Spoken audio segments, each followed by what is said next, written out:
사도행전 1장 1절에서 8절 말씀입니다.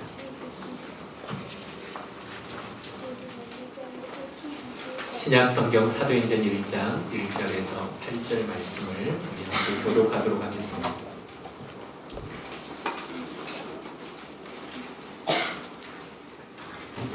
사도행전 1장 1절에서 8절 신약성경 187면에 있습니다. 제가 먼저 1절 말씀을 읽도록 하겠습니다. 데오빌로여, 내가 먼저 쓴 글에는 무릇 예수께서 행하시며 가르치시기를 시작하신부터 나아가신 사도들에게 성령으로 명하시고 승천하신 날까지 이를 기록하였노라. 그가 고난 받으신 후에 또한 그들에게 확실한 많은 증거로 친히 살아계심을 나타내사 40일 동안 그들에게 보이시며 하나님 나라의 일을 말씀하시니라. 사도와 함께 보이사 그들에게 분부하여 이르시되 예루살렘을 떠나지 말고 내게서 들은 바 아버지께서 약속하신 것을 기다리라. 요한은 물로 세례를 베풀었으나 너희는 몇 날이 못되어 성령으로 세례를 받으리라 하셨느니라. 그들이 모였을 때에 예수께 여쭈어 이르되 주께서 이스라엘 나라를 회복하심이 이때이까 하니 이르시되 때와 시기는 아버지께서 자기의 권한에 두셨으니 너희가 알 바 아니요 오직 성령이 너희에게 임하시면 너희가 권능을 받고 예루살렘과 온 유대와 사마리아와 땅 끝까지 이르러 내 증인이 되리라 하시니라. 아멘. 할렐루야. 아멘.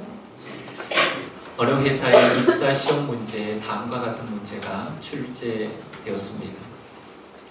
당신은 거센 폭우가 몰아치는 밤에 운전을 하고 있습니다. 엊그제와 같이 태풍이 왔을 때 거센 비바람 속에 당신은 지금 차를 몰고 운전을 하고 있습니다. 마침 버스 정류장을 지나는데 그곳에는 세 사람이 있습니다. 첫 번째, 죽어가고 있는 듯한 할머니 한 분. 두 번째, 당신의 생명을 구해준 의사.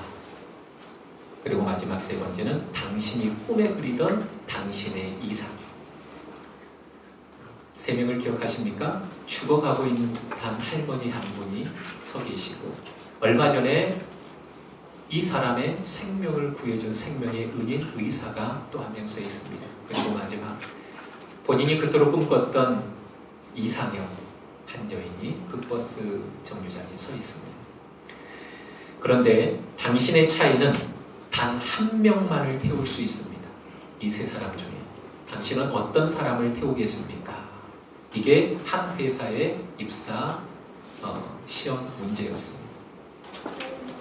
선택한 후에 그 선택에 대한 내용을 설명하십시오 라는 질문을 냈습니다. 위독한 할머니를 태워 그 할머니의 목숨을 구할 수도 있습니다. 또 하나는 얼마 전에 위급한 상황 속에서 자신의 생명을 구해준 의사를 태우면서 은혜를 갚을 수도 있죠. 또 하나는 일평생 꿈꿔왔던 자신의 이상형을 차에 태우면서 잘 만남을 가져 결혼에 골인할 수도 있겠죠. 200명의 경쟁을 제치고 1등으로 채용된 사람이 써낸 답은 바로 이렇습니다. 의사 선생님께 차키를 드리겠습니다. 그리고 할머니를 병원에 모셔가도록 하겠습니다. 그리고 난 내 이상형과 함께 서서 버스를 기다릴 것입니다. 멋있지 않습니까? 네. 한 명만을 태울 수 있는 상황 속에서 여러 가지 선택의 고민들이 있지 않겠습니까?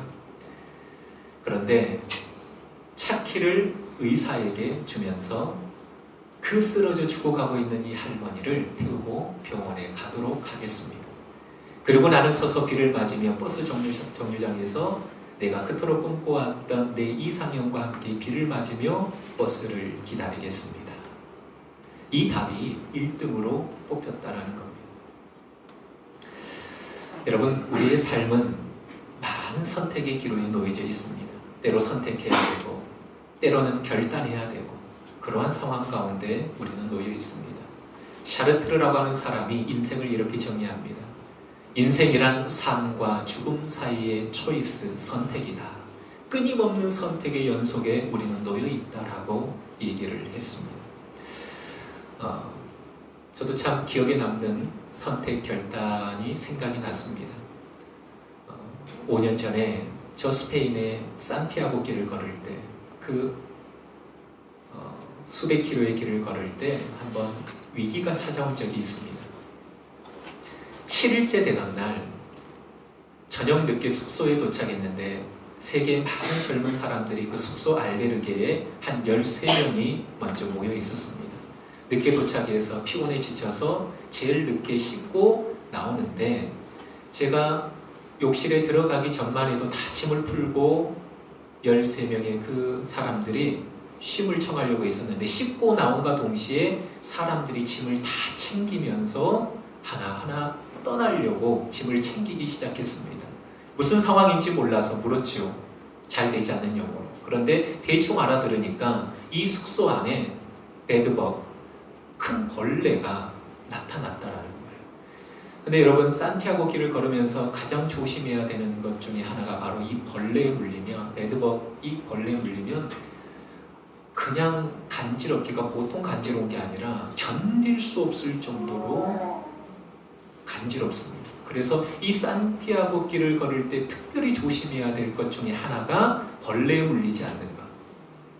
그런데 그 숙소 안에 벌레가 있다라는 거예요. 그래서 사람들 한 사람 한 사람들이 다 주섬주섬 짐을 챙기고 이제 돈을 다 지불했는데 다시 그 숙소 주인이 할머니인데 그 할머니 앞에서 돈을 다시 환불하는 모습을 보았습니다. 저도 할 수 없이 짐들을 싸고 이 숙소를 벗어나야 되겠구나 라는 생각에 길게 늘어서 있는 그 줄 뒤편에 섰는데, 그 돈을 환불해주는 할머니의 모습이 제 눈에 들어오는 거예요. 순간 제가 할머니 손에 컸기에 그 할머니의 모습이 너무 짠하게 느껴지더라고요. 그래서 줄은 줄어드는데 서서히 앞에 왔을 때 저는 결국 그 줄에서 이탈했습니다. 그래, 여기 있자. 그런데 제가 이탈하는 모습을 보면서 많은 사람들이 놀래더라고요.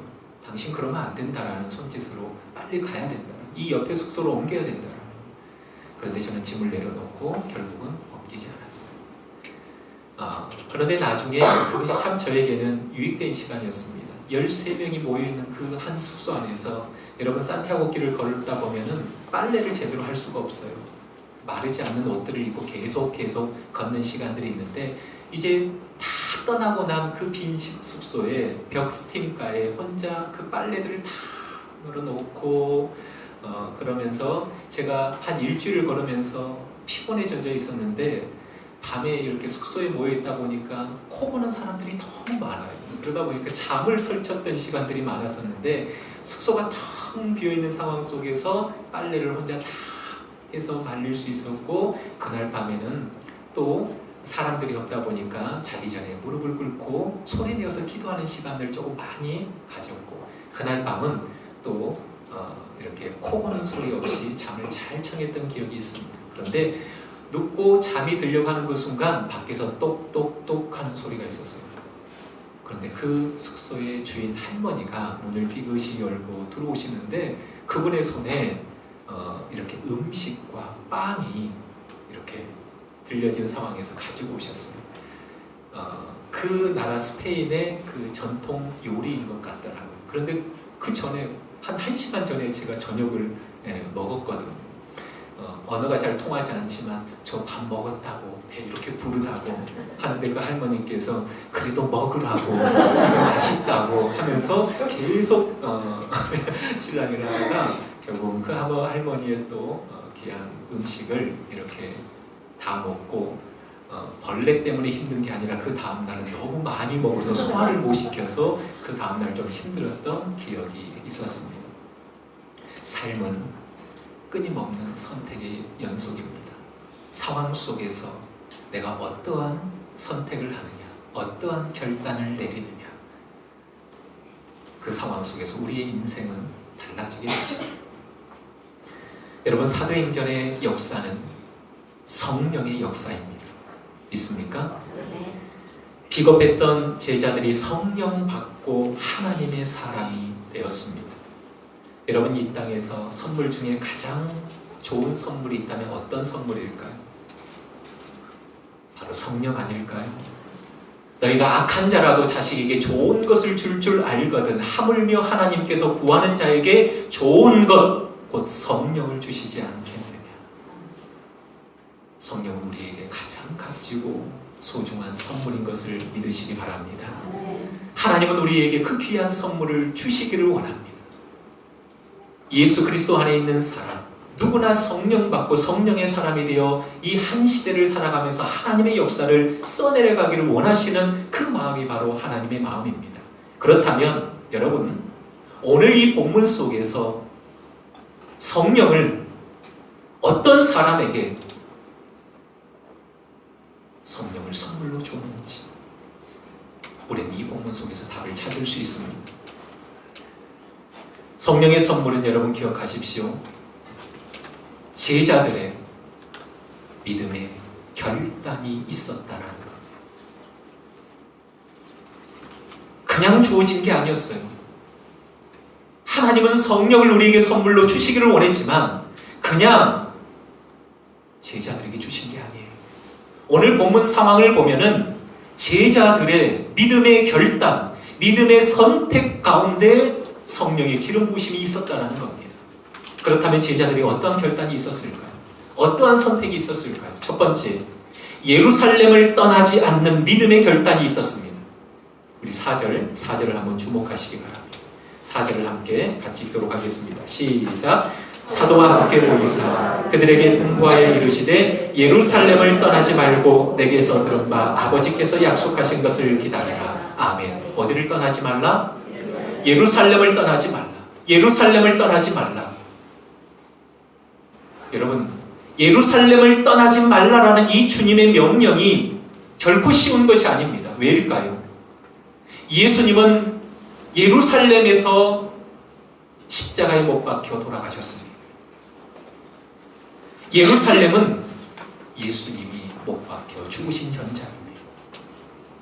죽음의 그림자가, 죽음의 공포가 드리워져 있는 장소가 바로 예루살렘입니다.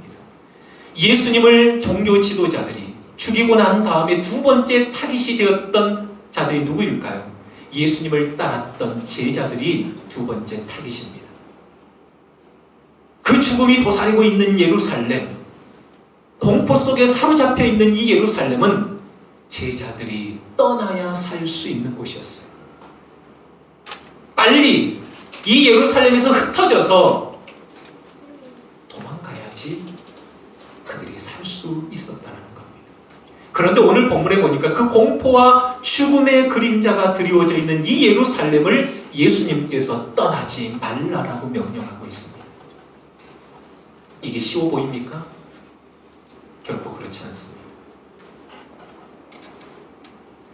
고린도전서 15장 3절에서 6절은 이런 말씀이 있습니다. 내가 받은 것을 먼저 너에게 전하였노니 이는 성경대로 그리스도께서 우리 죄를 위하여 죽으시고 장사 지낸 바 되셨다가 성경대로 사흘 만에 다시 살아나사 게바에게 보이시고 후에 12 제자에게와 6절에 보니까 그 후에 500여 형제들에게 일시에 보이셨나니 그 중에 지금까지 대다수는 살아있고 어떤 사람은 잠들었다. 여러분, 이게 무슨 말씀입니까?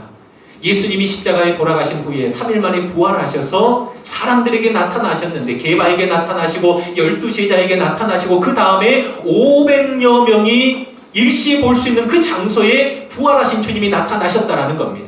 주님의 부활의 모습을 500명이 넘는 사람들이 목격을 했다라는 것입니다. 그런데 여러분, 오늘 이 사도행전 1장 말씀에 예루살렘을 떠나지 말라라는 이 말씀, 현실을 부정하고 상황을 부정하고 죽음의 그림자가 드려지는 이 예루살렘을 떠나지 말라라는 주님의 말씀에 응답하고 순종하는 사람이 500명이 되었을까요?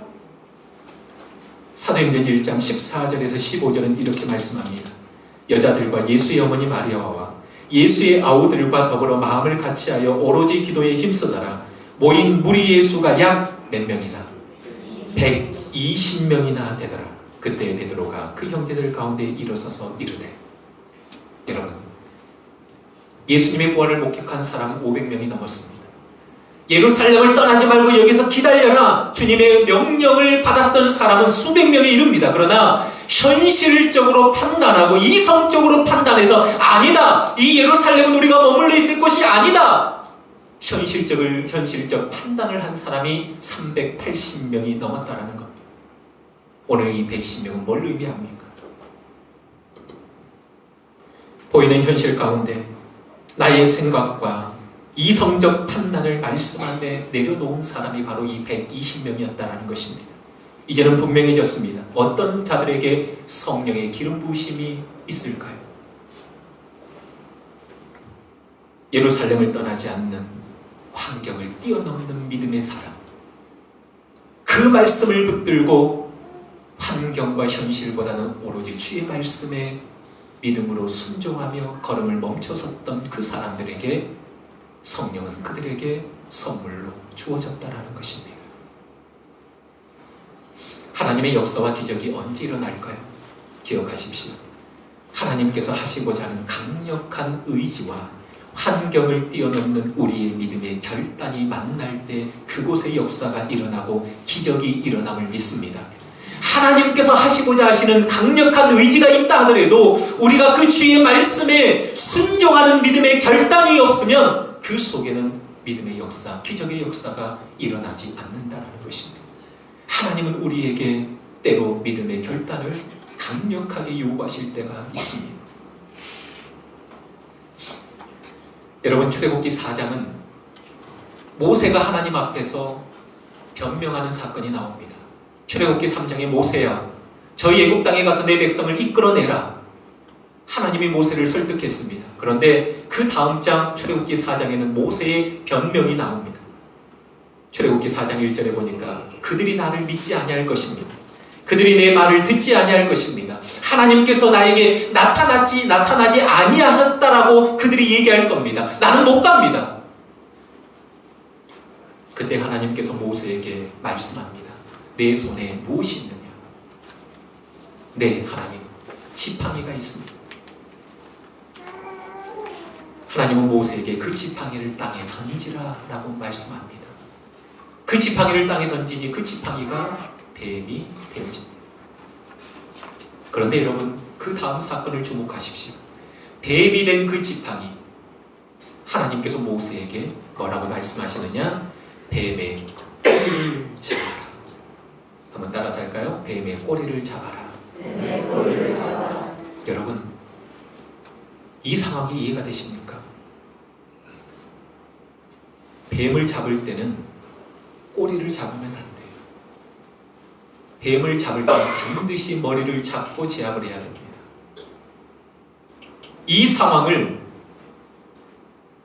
미디안 광야 40년 생활하면서 누구보다도 더 잘 알고 있는, 경험이 있는 그 모세에게 그 경험과 상식과 이성을 뛰어넘는 그 명령을 하나님이 지금 모세에게 하고 있다는 것입니다. 머리를 잡으라는 것은 이해가 되지만 꼬리를 잡으라는 것은 도저히 상식적이지 않는 겁니다. 다르지 않는 거예요. 그런데 이때 모세는 그 하나님의 말씀에 순종합니다. 말씀에 순종할 때 뱀이 다시 지팡이가 되지요. 여러분, 기억하십시오. 모세가 의지했던 그 지팡이, 그러나 그것을 내던지고 하나님의 말씀대로 그 꼬리를 잡을 때 그 지팡이는 더 이상 모세의 우상이 되어지지 않고 그 지팡이는 하나님의 역사를 써내려가는 능력의 지팡이가 됨을 믿으시기 바랍니다. 여러분, 때로 하나님께서 우리에게 전혀 상식적이지도 않고 이성적이지도 않고 논리적이지도 않는 명령을 우리에게 내릴 때가 있다라는 것입니다. 예루살렘을 떠나야 살 수 있는 길인데 예루살렘에 머물러 있으라는 전혀 상황과 어울리지 않는 명령을 우리에게 할 때가 있다라는 것입니다. 뱀은 머리를 잡아야 되는데 꼬리를 잡으라는 전혀 옳고당도 않은 명령을 우리에게 내리실 때가 있다라는 것입니다. 이것뿐입니까? 누가복음 17장에 보면 10명의 나병 환자가 예수님 앞에 나옵니다. 제발 우리를 불쌍히 여겨달라고 말합니다. 주님이 그 나온 10명 나병 환자에게 뭐라고 얘기합니까? 가서 제사장에게 내 몸을 보여라.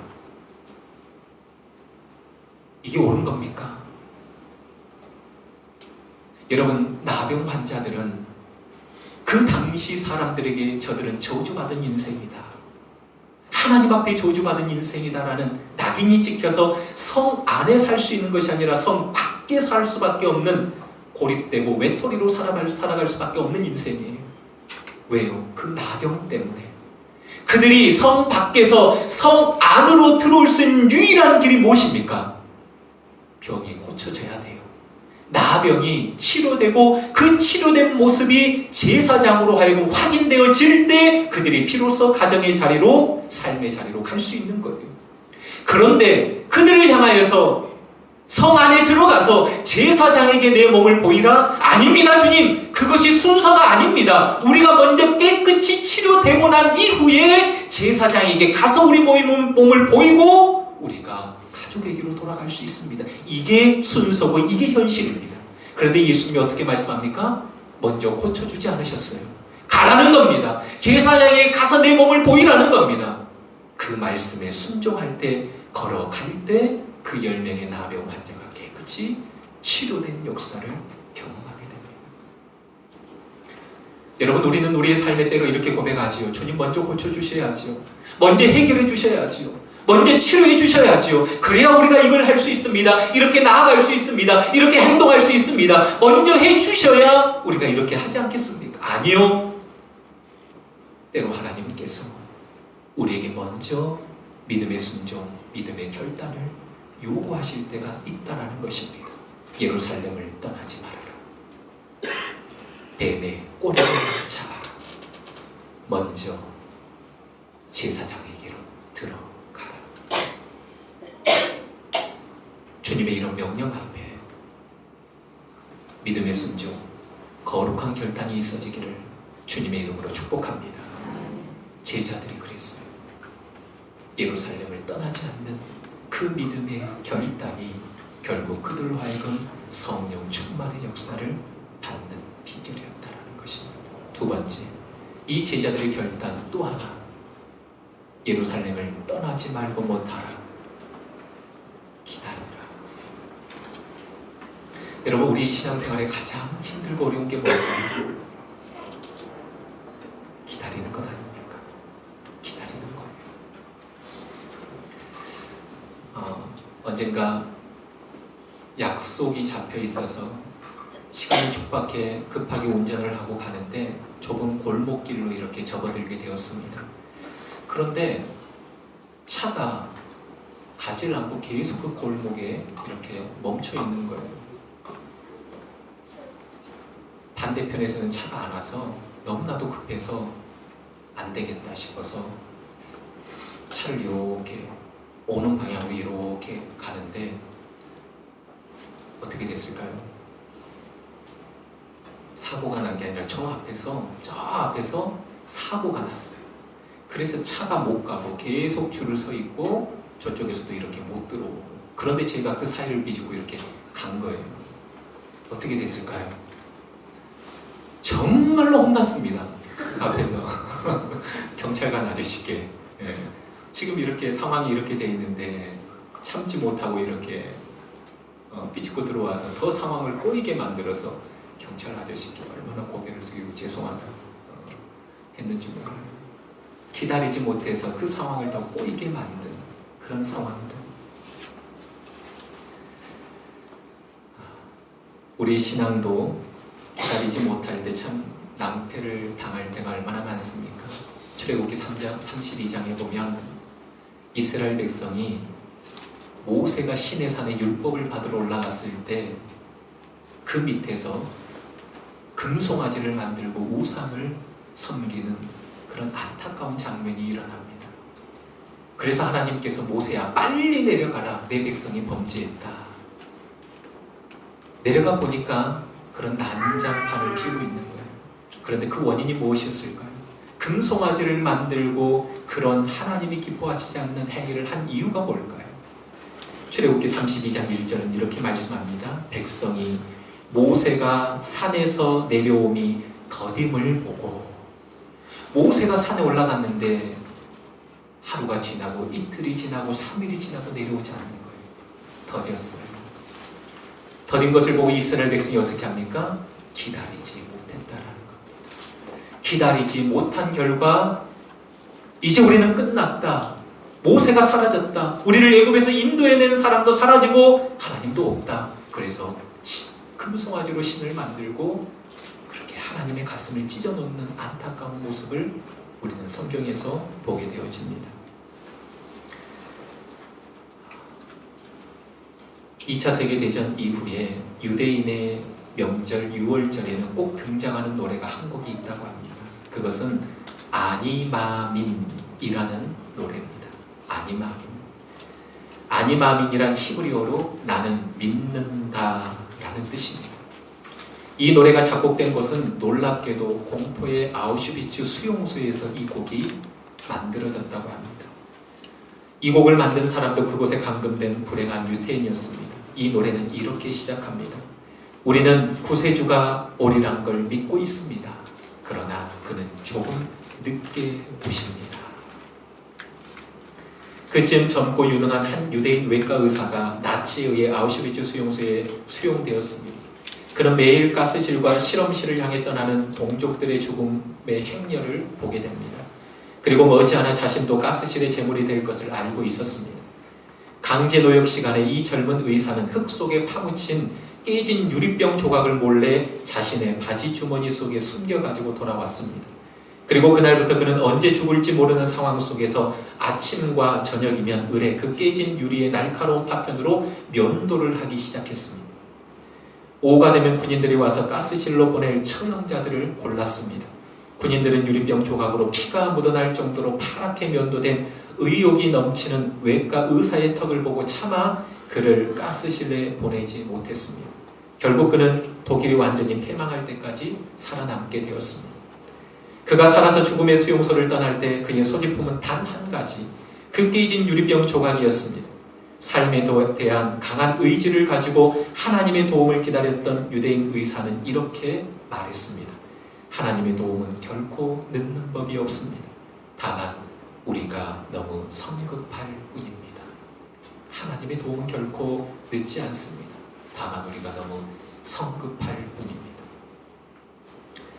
그래서 프란츠 카프카라고 하는 사람이 인간에게 큰 죄가 두 가지 있으며 다른 죄도 모두 여기에서 나온다라고 얘기합니다. 그 큰 두 가지 죄는 바로 조급함과 게으름이다 라고 얘기하고 있습니다. 여러분 기억하십시오. 성경은 기다림에 대한 이야기로 가득 차 있습니다. 하나님께 쓰임받는 사람들을 보면 잘난 사람들보다는 다 잘 기다렸던 사람들이라는 것입니다.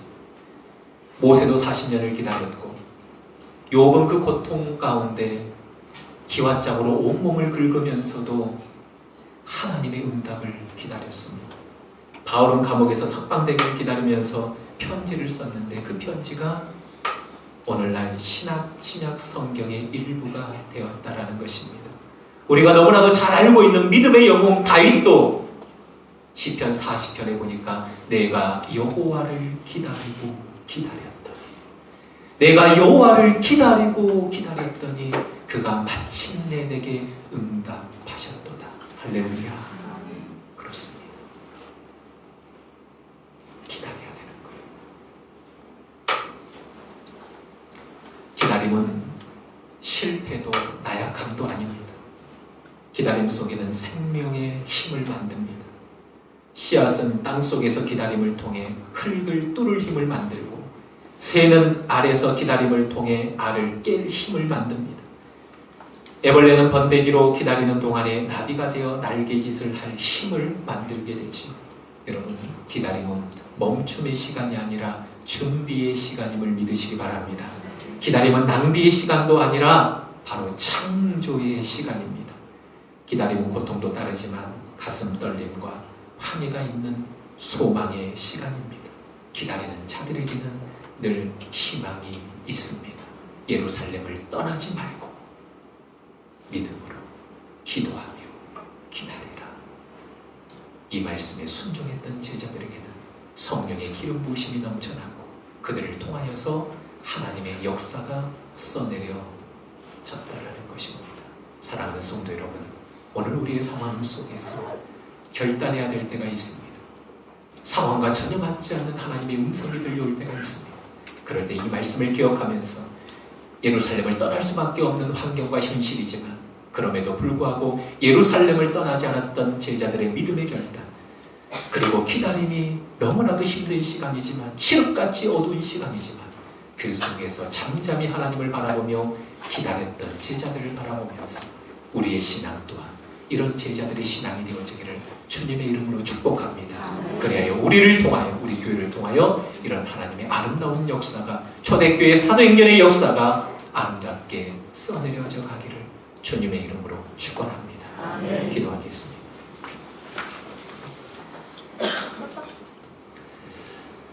이 시간 우리 말씀을 기억하면서 함께 믿음의 결단의 기도를 드리도록 하겠습니다. 여러분의 삶의 자리는 어떠한 자리입니까? 이성적으로, 상황적으로, 논리적으로 판단하면 제자들처럼 예루살렘을 떠날 수밖에 없는 현실 아닙니까? 떠나야 맞습니다. 이곳에 도저히 있을 수 없습니다. 문제가 해결되어지지 않고 고난이 엄습해오고 두려움이 엄습해오고 있는 이 현장, 정말로 박차고 떠나고 싶지만 주님의 음성이 어떻게 들려옵니까? 예루살렘을 떠나지 말라. 현실과 전혀 다른 음성이 들려옵니까? 주님, 그건 현실과 맞지 않아요. 내 상황과 맞지 않아요. 혹시나 그런 고백으로 있지는 않습니까? 여러분, 떠나야 하는 그 예루살렘, 그러나 주님이 예루살렘을 떠나지 말라. 고통의 현장 속에서 주님이 그 고통을 감수하고 인내하라 라는 말씀이 들려올 때 온전히 우리가 그 말씀에 순종할 수 있는, 결단할 수 있는 우리가 되기를 원합니다. 그리고 기다려라. 조금 더 기다려라. 인내해라. 무엇을 기다리고 있습니까? 직장을 기다립니까? 배우자를 기다립니까? 응답을 기다립니까? 주님을 믿지 않는 남편을 기다립니까? 철부지 자식의 모습을 애통하며 기다리고 있습니까? 기다려라. 조금 더 믿음으로 인내하며 기다려라. 하나님은 우리에게 좋은 것을 손에 쥐고 우리에게 명령하십니다. 떠나지 말고 기다려라.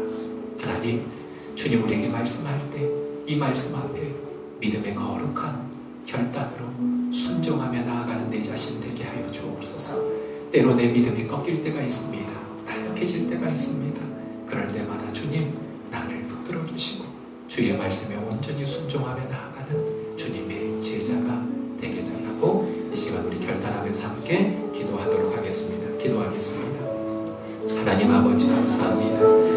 오늘 사도행전 1장의 말씀을 통하여서 우리에게 귀한 하나님의 음성을 들려주시니 감사합니다.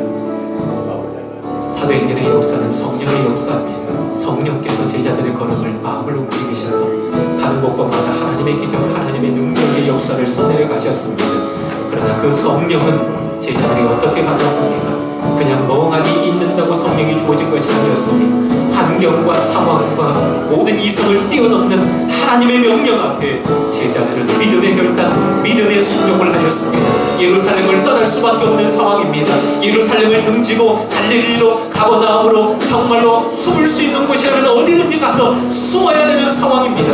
그런데 예루살렘을 떠나지 말라. 공포와 죽음의 그림자가 드리워져 있는 그 예루살렘이 주님을 떠나지 말라라고 주님이 명령하고 있습니다. 상황적으로, 현실적으로, 이성적으로는 전혀 맞지 않는 주님의 명령이 있었습니다. 아버지 하나님, 그 상황을 인식하고 현실을 인식하며 예루살렘을 떠났던 380명의 모습이 있습니다. 그러나 120명은 그 현실을 뛰어넘고 상황을 뛰어넘고 오직 주의 말씀에 순종하며 거룩한 결단으로 예루살렘을 떠나지 않았던 그들에게 성령은 기름 붓듯 그들에게 부어진 역사를 우리 보게 되어집니다. 하나님께로 우리의 상황과 현실 가운데 이렇게 명령할 때가 있습니다. 도저히 아니지 않습니까? 이게 아니지 않습니까? 주님, 그것은 아닙니다 라고 우리가 소리치고 싶을 때도 주님은 아버지의 현실과 전혀 맞지 않는 말씀으로, 명령으로 우리에게 다가오실 때가 있습니다. 그럴 때 현실을 보는 것이 아니라 우리와 함께 하시는 그 능력의 하나님 바라보면서 그 주의 말씀에 순종의 걸음을 나아가는, 거룩한 결단으로 나아가는 주의 주의 백성들 되게 하여 주시옵소서. 우리의 삶에 우리는 인내하지 못합니다. 기다리지 못합니다.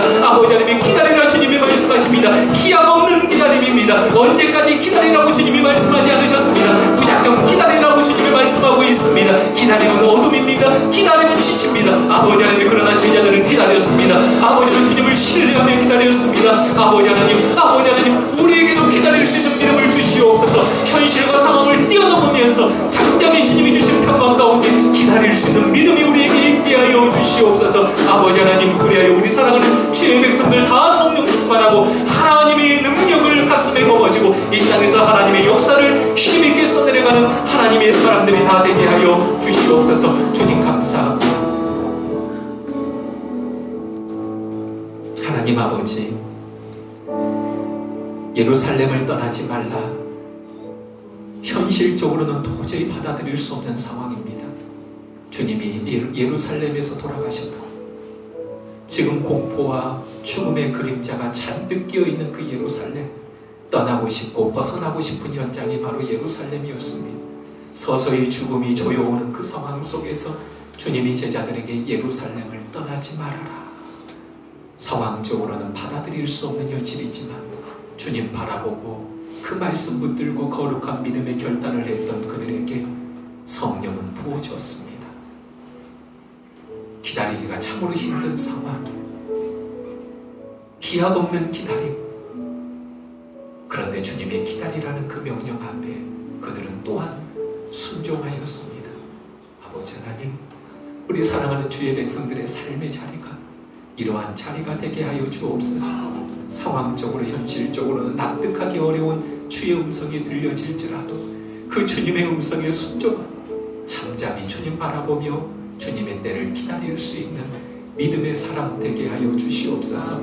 그럴 때 하나님은 우리에게 좋은 것을 들고 우리에게 찾아오셔서 성령을 물붓듯 기름 붓듯 우리에게 부어주시고 좋은 것들로 우리에게 안겨주시는 하나님이신 줄 믿습니다.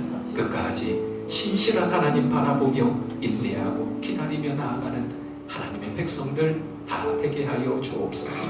감사하며 이 모든 말씀 우리 주 예수 그리스도의 이름으로